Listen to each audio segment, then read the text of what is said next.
My name is Abigail Silva. And my name is Carlo Sorrento. And today we'll be performing a scene from Anna in the Tropics. Written by Nilo Cruz. I will be performing Conchita. And I'll be playing the role of Bubby.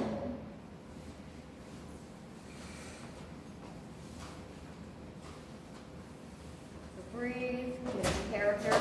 Bye. You will be missed. Think about your relationship with that other person, what you want them to do.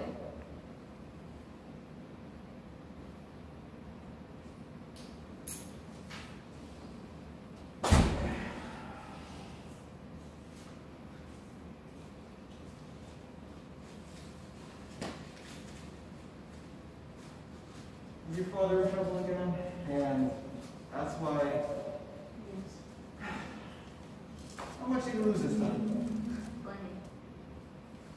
Lenny can be a lot of money. Yes, you're right. I don't know what good he gets from losing all that money. Oh, that's something we'll never know.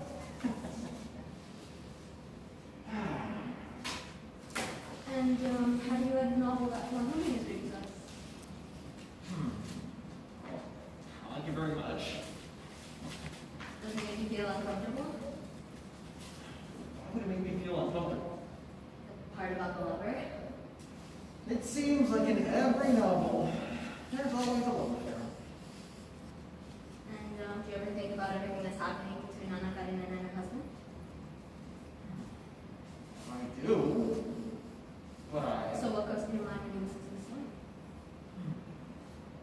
Well, I think of all the money all those people have. You would say something like that. Why? Because I like money? Because I'm talking about literature and you talk about money. Well, what do you want me to say? I want you to talk about the story and the characters. Wouldn't you like to have all the money they have? So you don't have to spend the whole day rolling cigars and working after hours. So we can save money and have our own business. I don't mind rolling cigars. Well, what's so good about rolling cigars, huh? My mind wanders to other places. What places? Places and things that money can't buy. Money can buy everything. Not the places I go in my mind. What kind of places are you talking about? Places made of dreams. You're a strange creature, Conchita. I don't know why I married you. You married me because the day you met me, I gave you a cigar that rolled especially for you. And you said that when you smoked it, I slipped into your mouth like a pearl diamond. Told you that? Yes, you did. Right after blowing a blue ring of smoke out of your mouth, and the words lingered in the air like a zeppelin, and I thought to myself, I could fall in love with that now. No, as far as I can remember, I married you because I couldn't untie your father's hands from around my neck. So then the truth comes out. I mean, that explains everything. You never really cared for me. You trying to start a fight? No! I asked you a simple question about a love story, and you're just being foolish.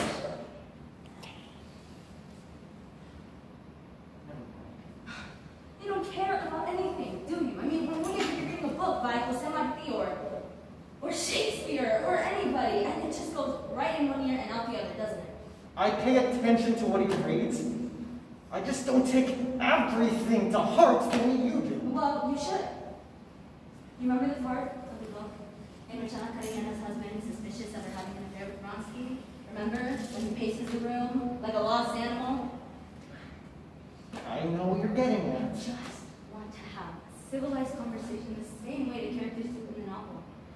I've learned many, many things from this book. Such as? Jealousy.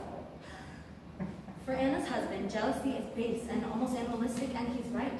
He would never want Anna to think that he's capable of such vile and shameful emotions. You can't help being jealous. It's part of your nature. Not anymore.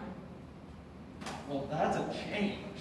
I could see the husband so clear in the novel, how the thoughts would take shape in his mind as they have in my own mind. I mean, not the same. He's an educated man. I'm just a cigar roller in a factory. He is surrounded by culture and wealth, and I'm just here. But I'm seeing everything so clearly now. What's happening in the novel has been happening to us.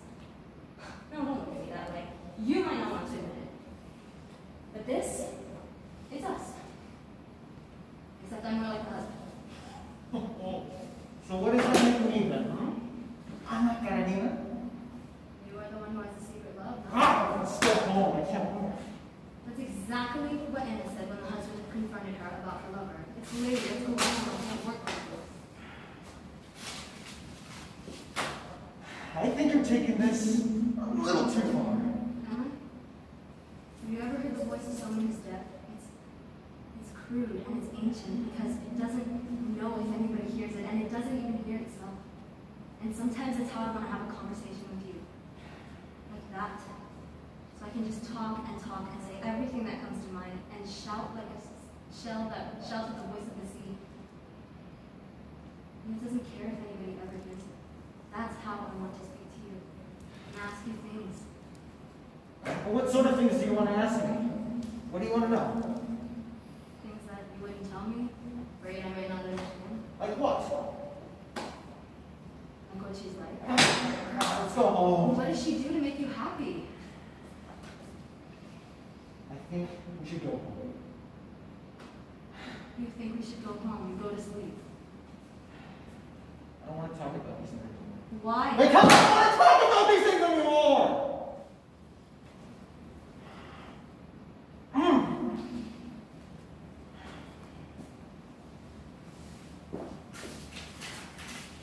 So then what's going to happen to us, Lionel? I don't know. Do you want a divorce? Yeah. We get Cavalrino and get divorced in 6 days. But then your family will be opposed to it, and the same with mine. So divorce is out of the question. And if I tell you that I want to change the way I dress, cut my hair, take on a lover? Say that again. What I just said.